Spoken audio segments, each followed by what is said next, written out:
Chances are, if he's not attending one of his son's baseball games, he is running Westwood One Sports. It is Mike Eaby. I'm Bryan Fenley. This is the Sports Media Podcast. Get a chance to look behind the scenes and get the human side of Mike. Mike, thanks so much for being a part of this. Yeah, man. Thanks for having me. Thanks for getting up early to do this too, to accommodate my schedule. You're worth it. I think we can go that far as to say. And I'm looking at your shirt. You got the Masters logo. Obviously, Westwood One does a lot Yeah. there with the Masters. Yeah. If I'm not mistaken, you have played Augusta. You're not mistaken. I did get to play once, my 15th anniversary. They allow media. There's media, the famous media lottery, obviously. I'm not sure if I won it or they kind of, after going so many years and being such a big part of it, if they just kind of, allowed me to play. I'm not sure, but I played the day after Augusta, after the Masters, probably in 2017 or 2018, I want to say. How did you feel like you did? I did okay. I don't get to play that much golf. I wish I got to play more, which every golfer says. And you know what? You don't play from the tips, right? The course is playing from the member tees, so it's 63, 6,400 yards. So it's manageable from that standpoint. It's all about the greens, and you could easily hit the green in regulation, end up with bogey, and I was happy. I was probably right around I think it was like 104 or 105, which for me usually I'm in the 90s, so I was fine. What was the best shot of the day that you hit? You know, I I hate to admit it. I remember the bad ones.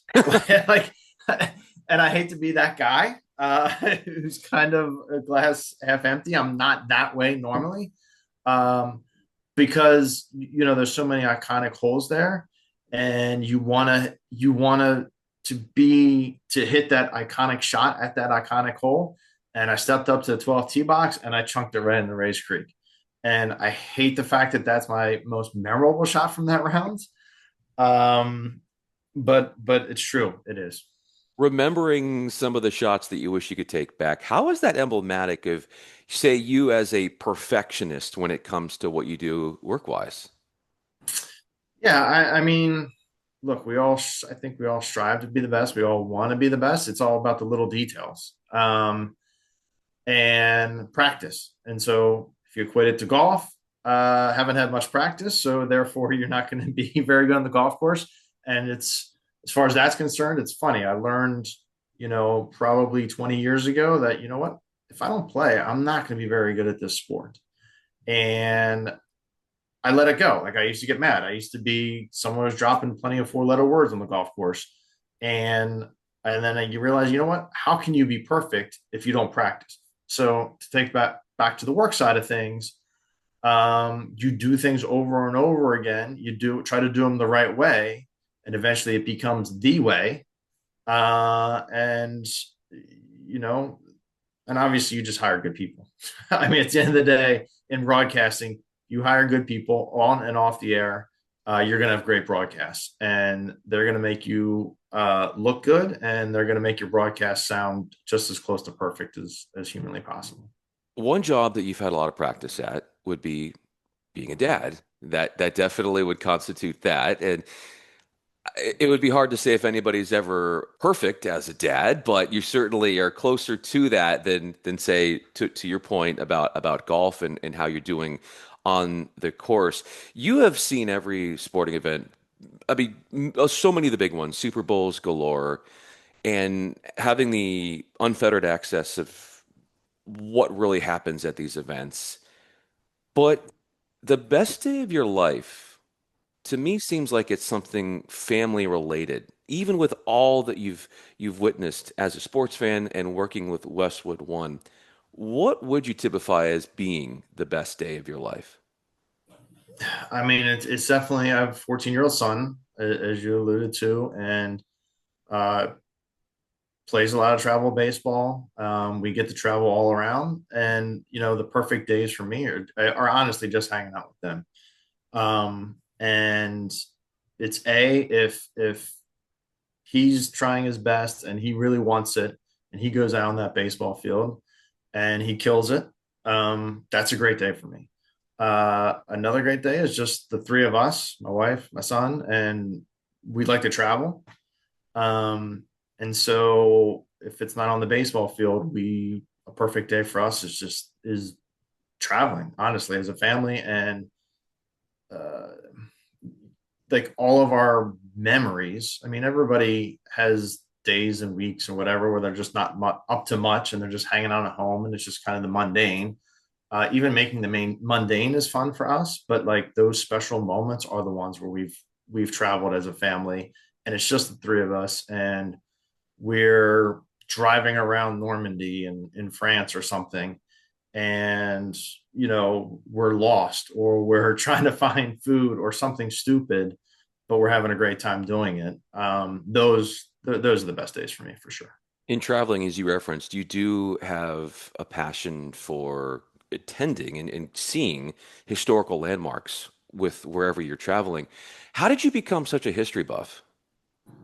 I don't know, just kind of a natural curiosity, to be honest with you.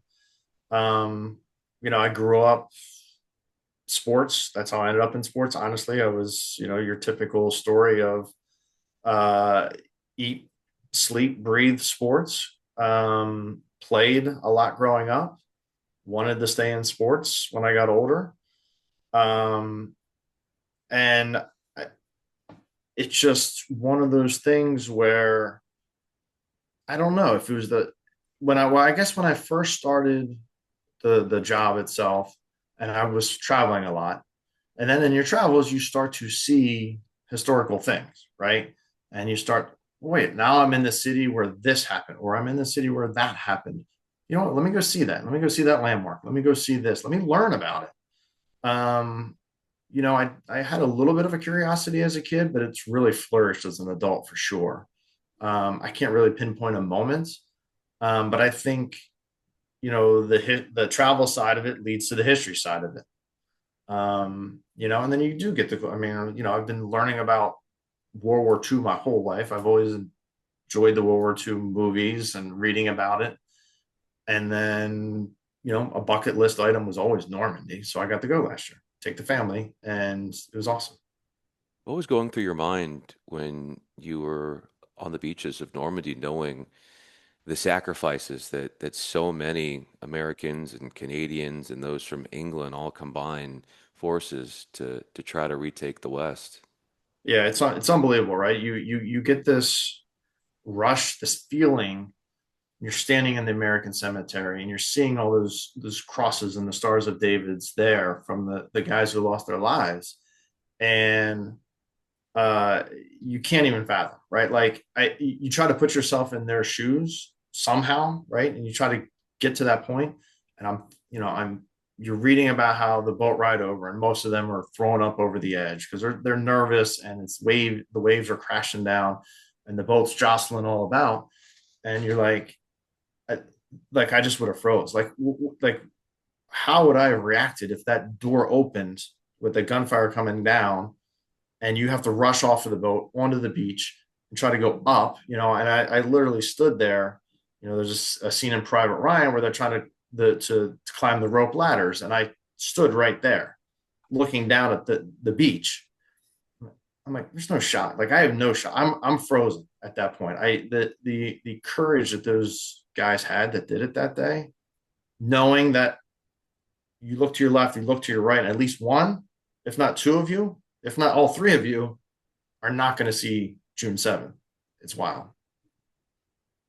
Well said. And that's obviously not one of the only places that you've probably had emotional reactions to the historical landmarks that you've visited. And when you have become such an adamant historian or a lover of studying history, how does that make you better at your job? Because in a way, there's a lot of history in sports.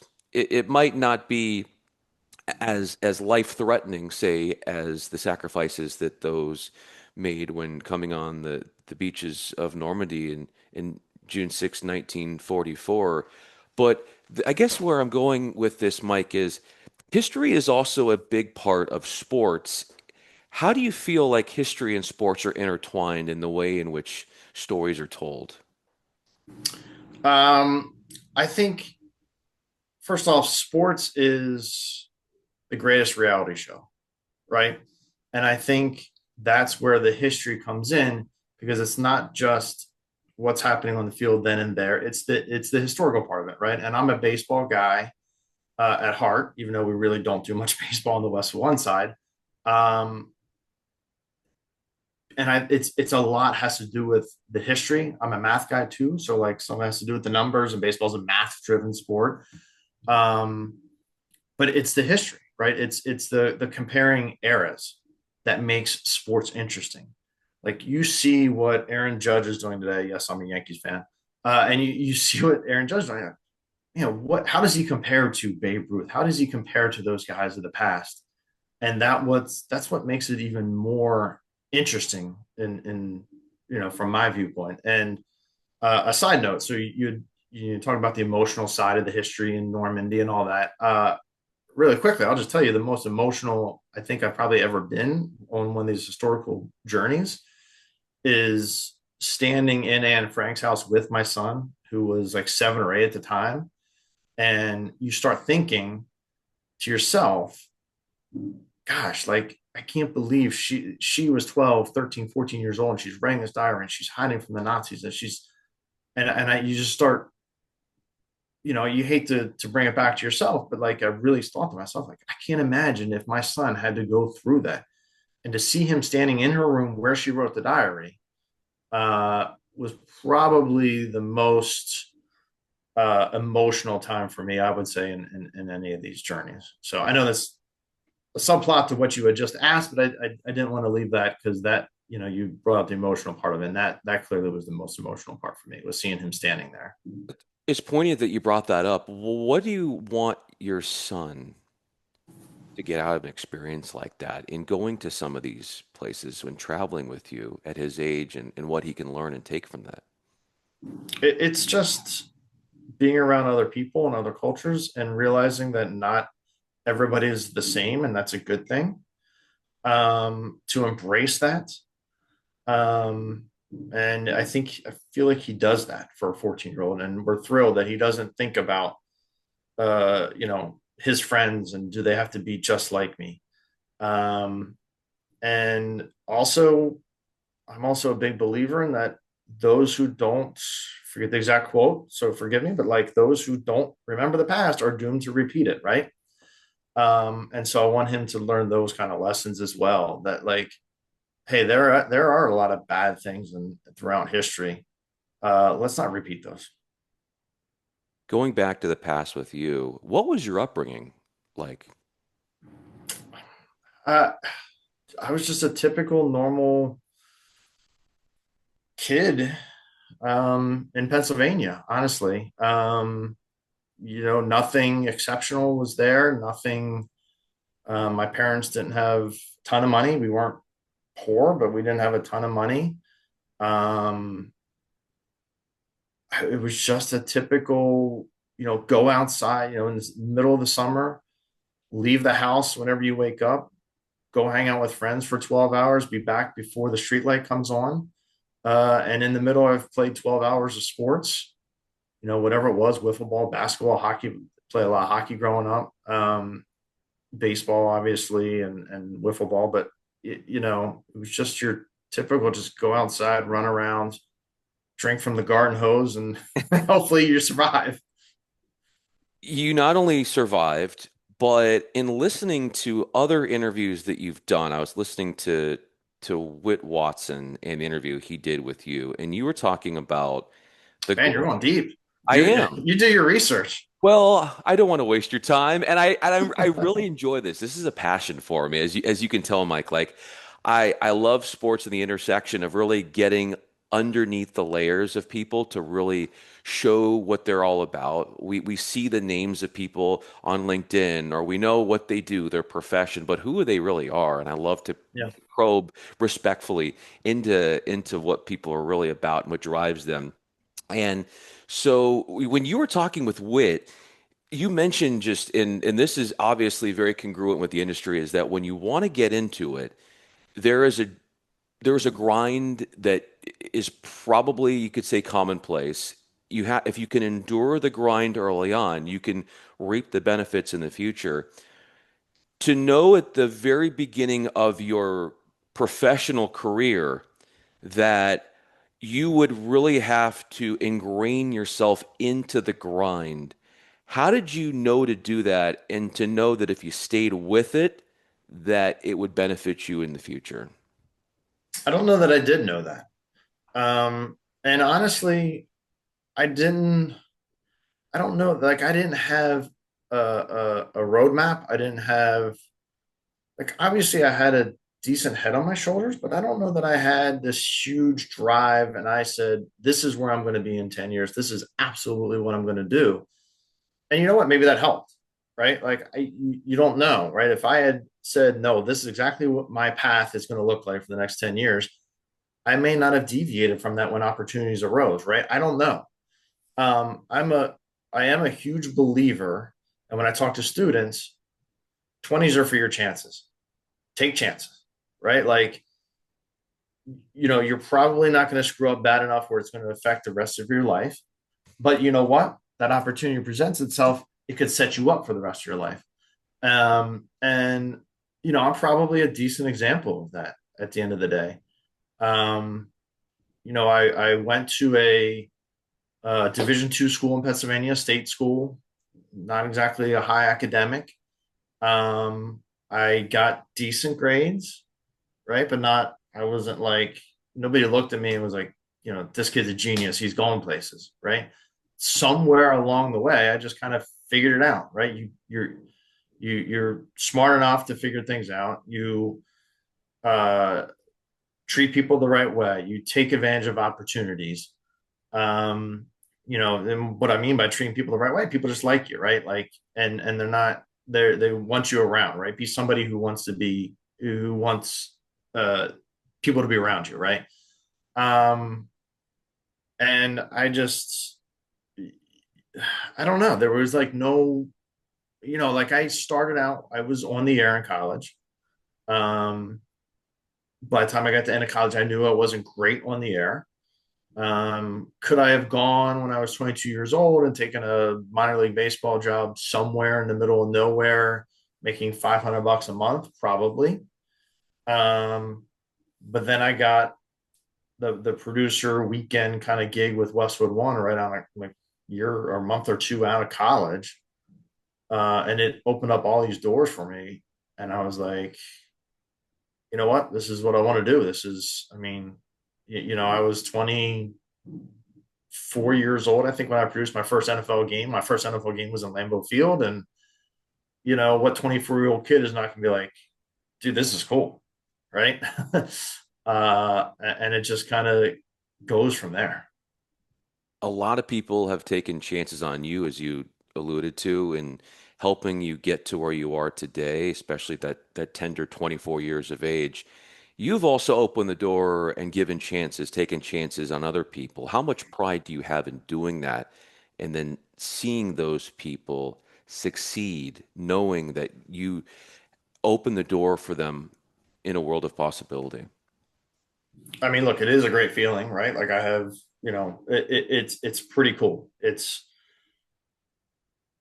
to know, and I hope that the people that gave me those opportunities early on feel the same way. Like, I can't believe what, the Mike Eaby kid is now up to. Like, and I want everyone, like, I want people to look back finally, like, dude, I'm so glad where I got in life.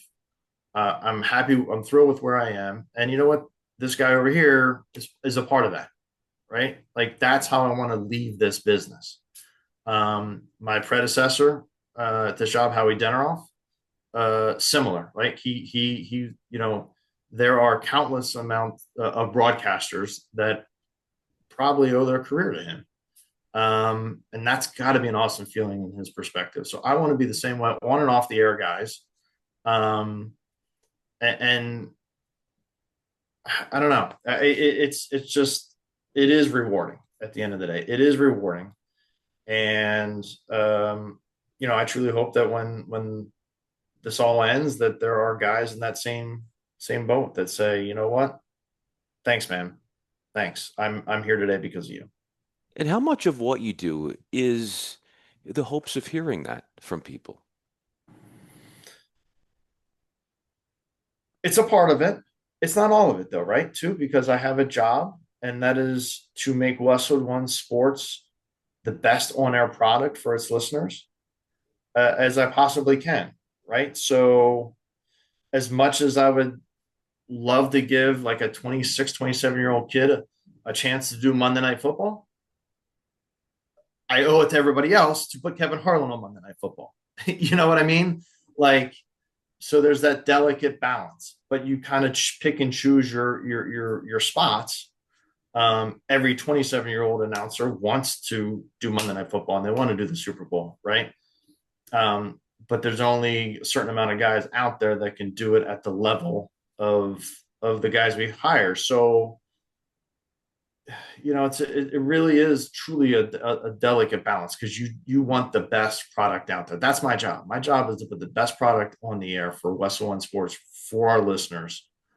Um, so it's not always going to be that 27-year-old kid that still needs work. But you know what? If I can get that kid a regular season college basketball game, and then eventually they eventually get to the Kevin Harlan level, that's great. Then eventually they earn it, right? Um, so it's part of my job, but it's not everything for sure. What about your job do you find is the most enjoyable? Oh gosh. First off, just being around good people. I have a not sure what I can say on this exactly, but I have a no asshole policy. Yeah. um, quite frankly, we don't. We're you kind of alluded to it earlier. Like we're not a 9 to 5 job. We are crazy work hours. We are going to these crazy events. Um, Sometimes, I've done 10 Olympics in my career, right? 9 of those were outside this country. You're in a foreign country for a month working 24 hours a day. You want the right people around. Um, so I, one of the biggest rewards at the end of the day for my job is when we go and we kill it. We go to one of these events and we just kill it and we do a great job. On air product sounds terrific.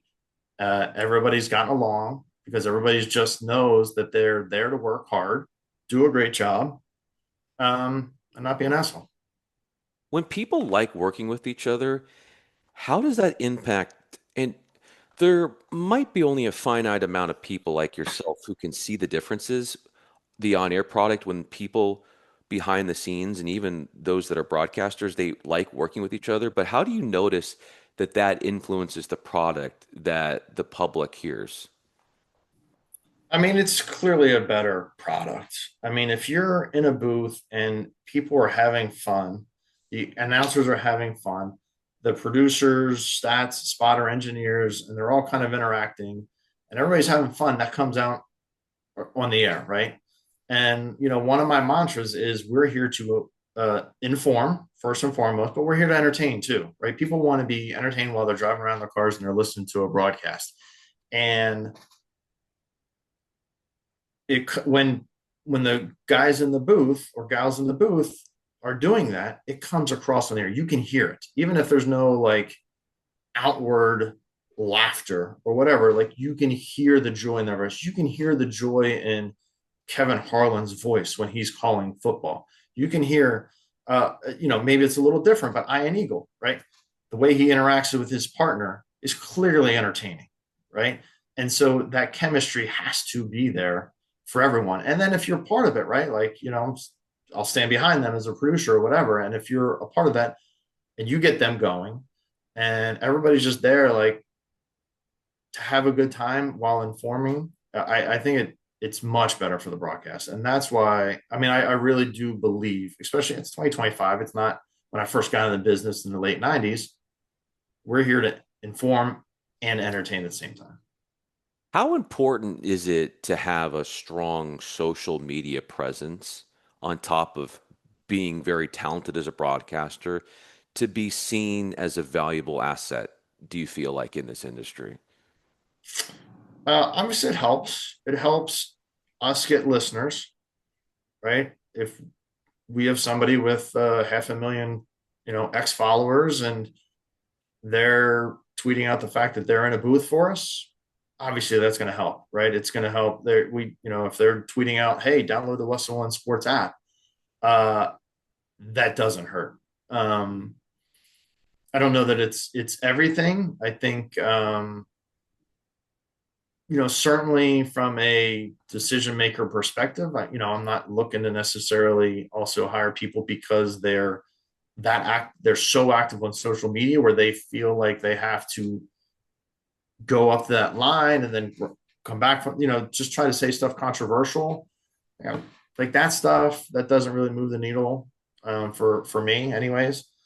Um, but obviously, we're not Fox, CBS TV, or any of these TV networks.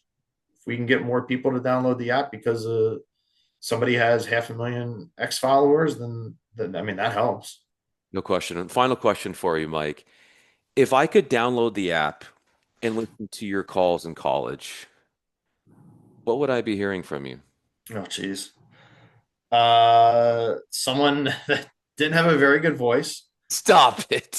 So, nah, it's serious. I grew up 90 minutes west of Philadelphia. I grew up listening to Harry Callis call TV. Phillies games on the TV, and I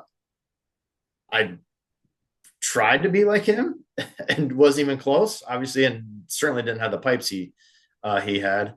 Um, Look, I was flying blind. I mean, I'll be honest with you. In college, I was flying blind. I didn't know anyone in the business. I barely talked to anyone in the business. I just went in and said, you know what? I want to stay in sports. Best thing is sports broadcasting. Let me go ahead and do this in college. I went to a school that wasn't Newhouse. It wasn't any of those kind of strong broadcasts. Although it did allow me to get on the air a lot, I think certainly more than if I would have ended up at one of those bigger schools like Syracuse, um, because there weren't a lot of kids doing it. So it allowed me to do a lot of play by play. I started a sports talk show when I was there, the first one they had on the campus radio station. Um, but none of it was good. Jeez, it was not good. I What, was not what a good broadcaster. why do you say that the sports talk wasn't good? I didn't know. Like I didn't like I did not know what I was doing. I was flying blind. Um, I don't know. It just I'm sure I wasn't that interesting. I play by play. I have not listened to those tapes in 20 years, by the way, at least. So I'm just going off of memory. Um, but they could not have been good, Brian. I was they could not have been good. Where are those tapes? It's funny. I still have the some of those cassette tapes. They are in a storage unit that we currently have. But the problem is I don't have anywhere to play them now. I actually we do in the studio. I could go to our Culver City studios, but you think I'm going to let anybody at Westwood One Sports hear those tapes? No shot. Yeah, they're always going to bring it up to you every time they see you after they would I, hear that. You would never yeah. hear the end of it. But to wrap this thing up, you said sort of running blindly into it. But that doesn't necessarily mean it's a bad thing because even when you think about your career early on, and to an extent, you were running blindly into it, saying to to summarize that you didn't know exactly what it took to make that next step, but you just kept doing what you were doing. It ended up working out really well for you. So you're a testament to the fact that even if you don't know or have all the answers at the very beginning, that's not going to stop you from getting where you are. And clearly, you are definitely a testament to that. Mike, I really appreciate you being a part of this. Yeah, man. Thank you. I don't know. As far as that statement's concerned, like I could have easily not made it in this business for all I know. I don't know. Like it was hard work, some luck, some people that looked out for me. Um, like I don't know if I honestly. I mean, I don't regret anything. I'm super happy where I am. But like, would I recommend an 18-year-old? Mike Eaby to try this path again, I'm not sure that I would, right? Because I know how it's just. I have so many people that I know from my college days or in my 20s that are not in sports broadcasting anymore, right? And I don't know, it's tough. It The is coin tough. flip sometimes. And then one of the things I remember you saying, correct me if I'm wrong, but when you're talking to Wit, I think you said you didn't take a day off for what was it, 7 months? That's how much time you had to put in at the very beginning. Yeah, yeah. You work whenever they'll let you, right? That's what I did at the beginning for no money. But you work whenever they let you, which was weekends. It was, that 7 month stretch included Thanksgiving, Christmas, New Year's, right? What 22-year-old wants to watch the ball drop while he's at work cutting up sounds from, Sixers Clippers games? But that's what I did when I was 22. I was watching while the rest of my friends were out, partying it up. I was watching the ball drop Well, in studio by myself. I will say, considering the enjoyment that I had in this conversation, it did not feel like work. So this is a way away from the work, at least just for a few minutes. Mike Eaby, I'm Bryan Fenley. Thanks so much for having this time and sharing it with me. Thanks, man.